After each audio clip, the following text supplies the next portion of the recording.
Welcome to this week's episode of Operation Support Local. I'm your host, Derek Fage, and I wanted to start things off by thanking you all so much for the positive feedback we've received so far about the incredible stories of individuals, organizations, and businesses as they try to sift through all these new protocols to keep us all safe.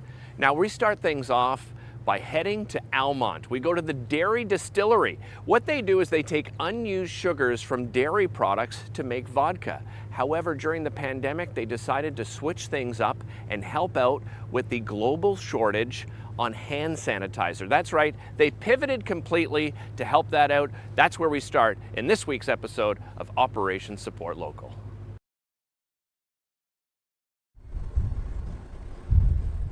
My name is Omi McDonald. I'm founder at Dairy Distillery. We do something different here. We take a dairy byproduct called milk permeate. After they've taken the fats and the proteins out of the milk, they're left with a beautiful sugar, which usually gets thrown out. We take that and turn it into beautiful alcohol.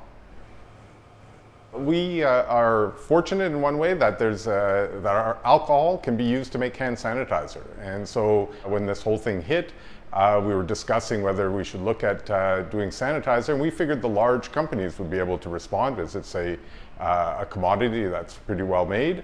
But then we started getting calls from people like the Ottawa Hospital, National Defence, all saying we need hand sanitizer. So when a hospital calls you and says we need something, there's only one answer. You just ask how much, and so we jumped into it. In March, we were in a fortunate situation where we had 10,000 liters of vodka, which is our vodka, ready to be bottled. And so we made the decision to redistill it so we could turn it into hand sanitizer. We paused all vodka production because we actually add a bittering agent to our sanitizer to make sure people don't drink it.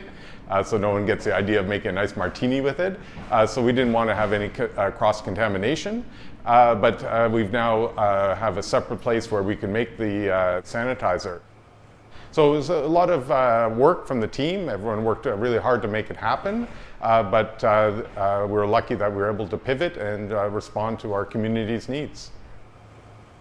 So at the very beginning, all our supply went to people like the Ottawa Hospital, and then we had a lot of individuals looking for hand sanitizer, and as well we had a lot of charities. The Shepherds of Good Hope, the Mission, the Ottawa Rape Crisis Center all needed sanitizer. So we put the two needs together and we launched a program called the Buy One to Give One, where individuals could buy sanitizer for their personal needs, and we gave a bottle to a charity in need. And through that we donated over 30,000 bottles of hand sanitizer, which was very appreciated by the people receiving it, and also the consumers buying it really liked the program as well.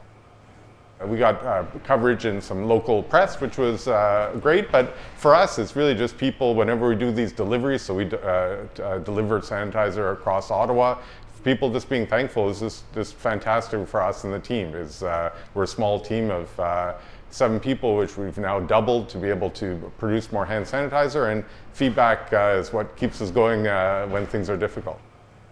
We're a distillery that's really based on innovation, so we're a bunch of engineers and geeks here. So we've been, in addition to making the sanitizer to respond, we've also continued to innovate. So we now have a gel sanitizer, which I think we're the only ones in Ottawa making gel. So we've just continued to apply our spirit of innovation to this problem, and people, be it institutions or individuals, want to buy local, and that applies to hand sanitizer. So we can produce a product that is equivalent and price equivalent with something imported from China or the United States. People will buy local when given the choice. You can purchase it here at the distillery. You can buy it from our online website. We're also in a lot of reseller locations like independent groceries, home hardwares carry the product. So it's, and you can find out where to get it from our website at vodka.com. And we've now returned to making vodka because our vodka is very well received in Ontario. It's available at the LCBO, about 250 locations, and it's been selling well. So we're back into making vodka. We used to do a lot of events, and we can't do that anymore, and that's been very difficult on us because we enjoy going out and meeting people. So one thing we're working on is making the retail and the distillery experience better for these times we're living in. So we've, of course, made our retail area safer, but we're looking at doing something outside so people can engage more with the distillery in a safer way. So that I think we just have to adapt and keep moving forward.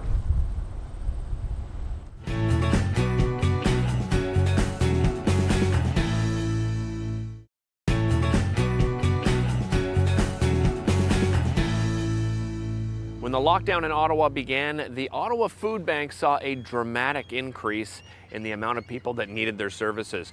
And here's something you may not realize, but the Ottawa Food Bank runs its own farm right here in Ottawa. That's right, they produce their own produce to help with demand. Well, they rely heavily on volunteers to run the farm, and because of new protocols, those volunteers, of course, were less and less. Now, I wouldn't say they're right back on their feet now, but they have certainly been able to use much more with much less. Have a look.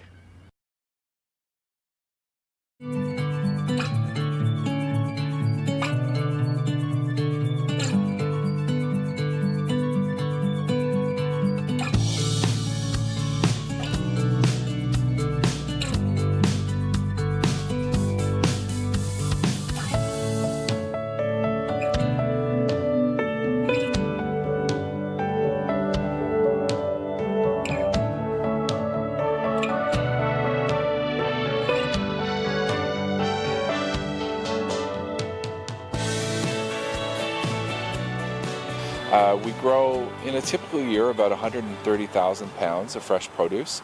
And I think when people think of a food bank, they think of food that's in a box or a can. But with this great program and the help of 1,000 volunteers every year who come up and support us, we can grow these fresh vegetables and get them out to families in need, which is really unique and really important for those families. We've been very graciously donated the use of a field on Black Family Farm. We're currently using about 8 acres of a 10-acre field. We expect to expand in coming years, maybe at roughly half acre to an acre per year. And we've been growing here since 2012. When we started, it was only a 2-acre project, and we've evolved to grow a much wider variety of vegetables and fruit. We now grow 21 different vegetables and fruit. The fruit includes melons, cantaloupe and watermelon, and a whole range of different vegetables. We host over roughly 1,400 volunteers a season. It's a little lower this year because of the COVID pandemic.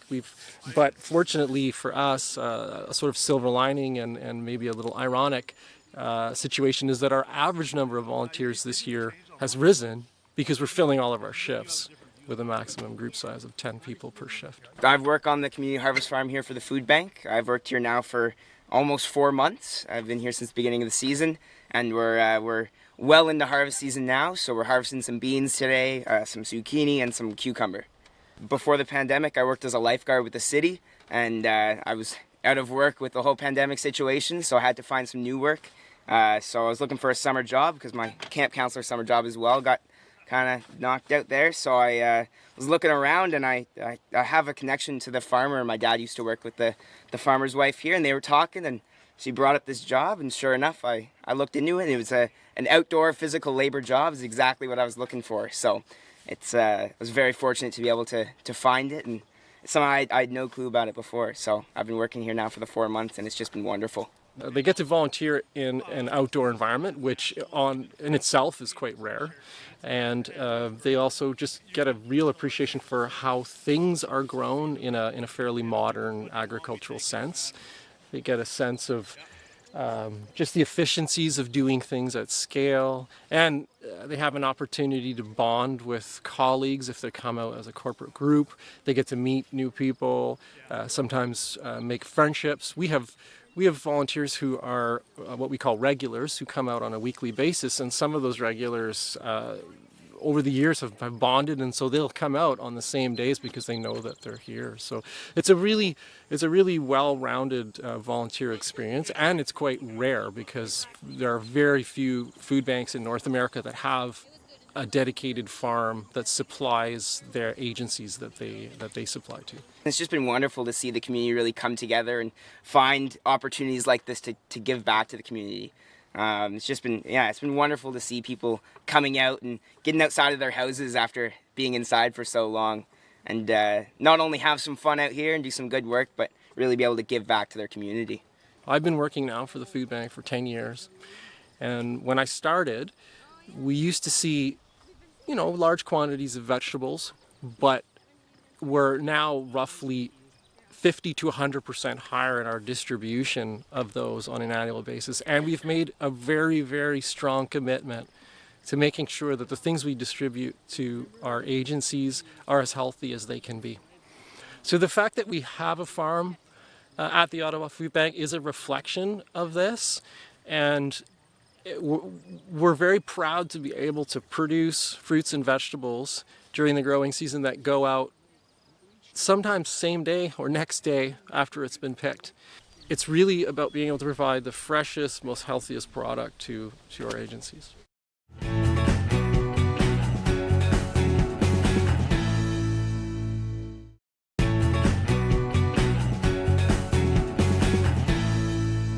For Joe Baker at the B Sharp skate shop, things couldn't have come at a worse time for him. And it was his busy season when the lockdown occurred. And of course, that meant he had competitive hockey, recreational hockey. There were figure skating competitions going on, professional hockey, of course, and then everything shut down. He had to close his business entirely.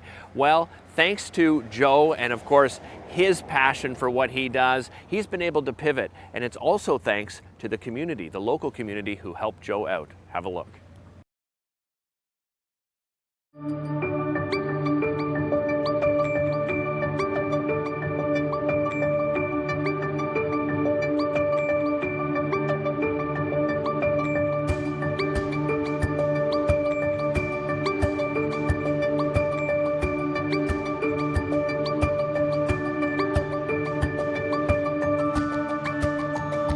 Hi, so I'm Joe Baker. I own B Sharp Ottawa here, and we just moved to the Barrhaven location here last Boxing Day.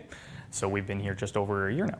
So I've had B Sharp Ottawa since 2013. We opened again in my house. My wife was sick, so we started there. She kicked me out after 40 people a day started in about 3 months, and so we moved to Craig Henry area behind the Dome at Greenbank and Hunt Club, and we were there for 5 years before we moved here. So my background, I'm from Nova Scotia. My dad started this because there was a gentleman there that was sharpening that wanted to retire, so he became the sharpening guy. I got into figure skating pretty late at the age of 9, but I could only get white figure skates, paint them black, had white laces, so my dad started blades and things there.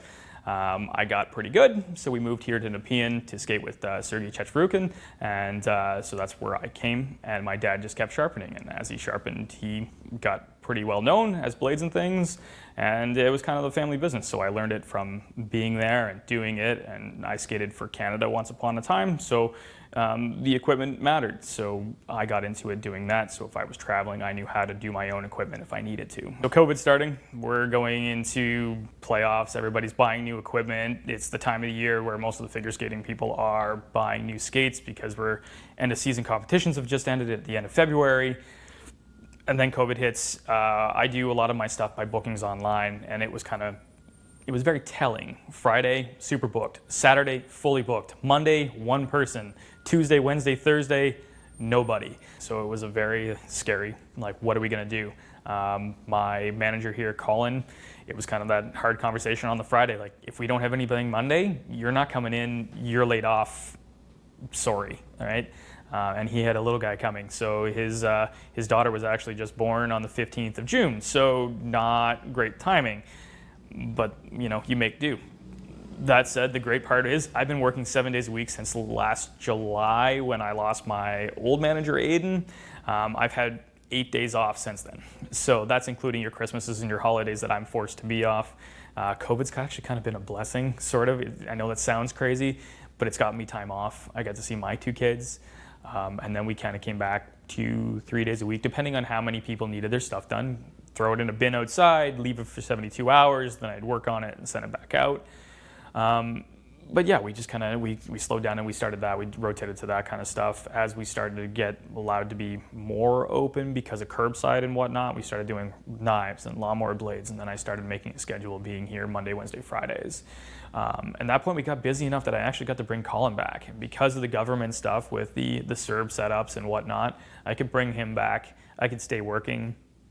I got some money, which really kept the lights on. And that's kind of where we are now. We're still trying to keep the lights on. The government plans for your rent and whatnot, we applied for, we didn't get, because unfortunately we rotated our business and it put us over that 30% cap, right? So we're working harder than ever to try to keep that rent thing, right? We're very niche here. We have true hockey skates. We're the figure guys, which has kept us going, right? Where, no offense to the guys next door, but they're a spa and there's 3 nail places in this location, right? And so they don't have as much of a why them, where our stuff is go to them because they are the specialty. And so that's it's been interesting to talk to those guys. Our social media has been great for this, but also our local community has been fantastic too. So I've had a few family friends help me set up an online site where we didn't do much online sales. And then we had people that were buying sharpening cards. And so now they're using those. So, that's been great for them. They paid for it up front, but it helped us get through a lot of the slower times, buying gift cards, buying sharpening cards, buying, we got Sharp Ottawa hats to support a local company here. And so those proceeds, they were bought online. Everything was starting to be shipped out, which is something that we didn't do before. So the local community has been fantastic. They wanted hats, they wanted t-shirts, so we made hats and we wanted t-shirts, and then they bought them. So that's been fantastic. It's really been nice to see that we're being really supported by the guys that really wanted us to be back open. So it's good. It's starting again. Yeah. Now we're just crossing our fingers there's no wave 2 because of it. So good old hockey.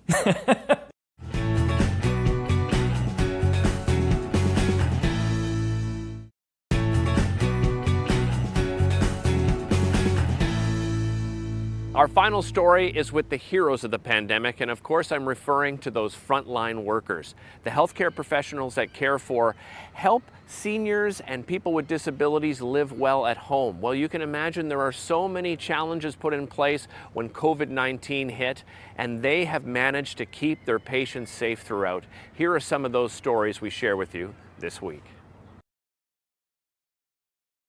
Well, certainly on our clientele, it's significant. We do service the most vulnerable people in the community to the pandemic, to the coronavirus. And so it's been significant for us.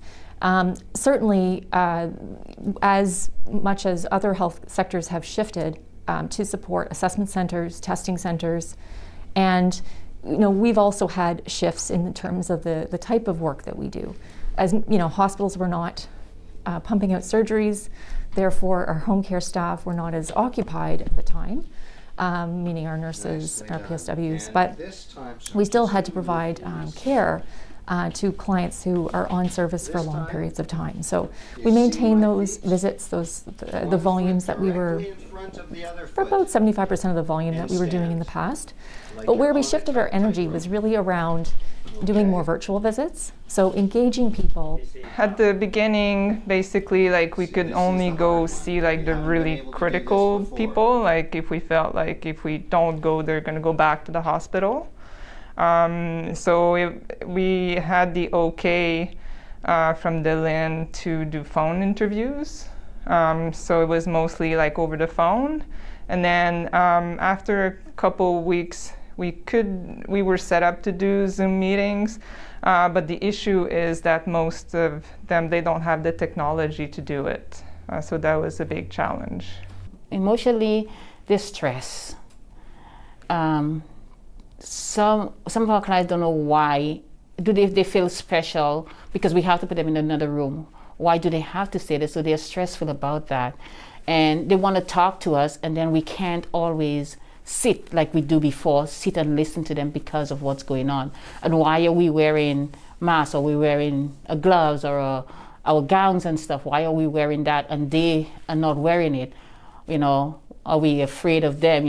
Things like that, they would ask us that. A lot of our clients are single people, and they're living on their own. And of course, when you have to self-isolate, they're totally on their own. And they're very lonely. And obviously after a while, emotionally, they really need a lot of support, but it's not there because people can't do it anymore. You don't get the social aspect of it. So I can see it. Isolation has affected everyone in the world, right? And then people who live with mobility impairments and disabilities, they already have a hardship every day, even before the pandemic. But now with the pandemic, it just amplifies that even more.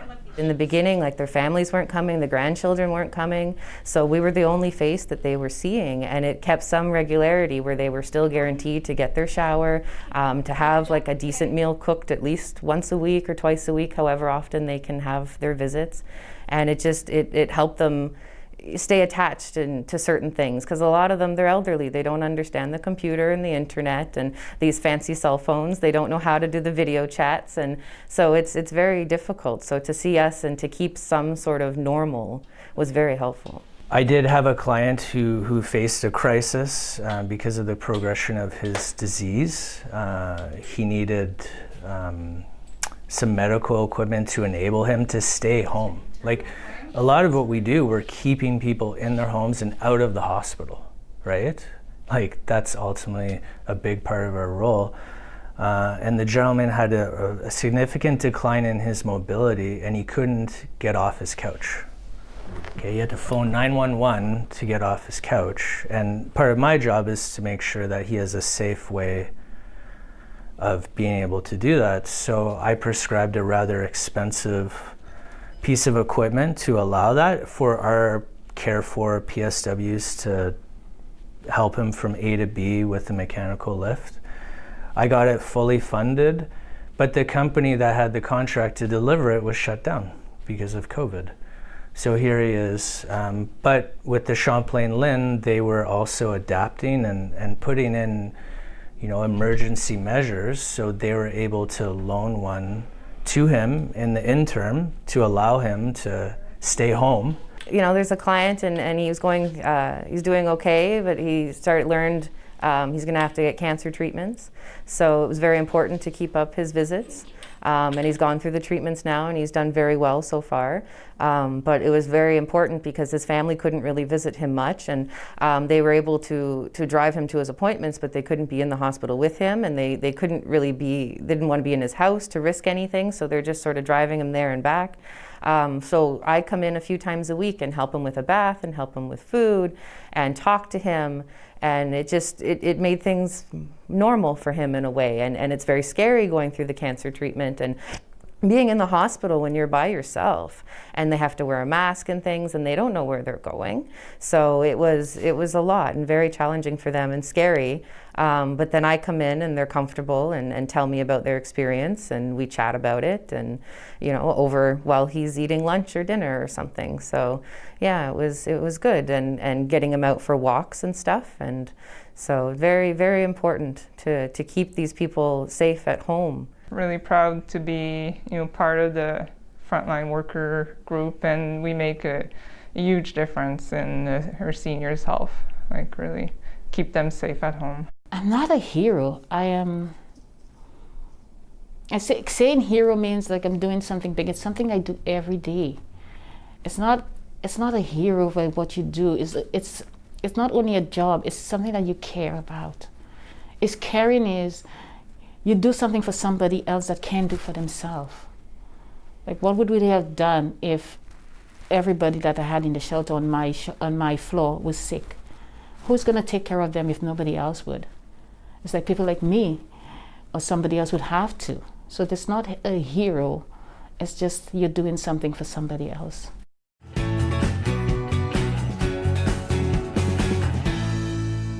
Thanks so much for watching this week's episode of Operation Support Local. If you have a story idea you'd like to share with us, we recommend you visit our website for all the contact information. Thanks so much for watching, and be sure to tune in next week at 7:30 p.m. for a new episode of Operation Support Local.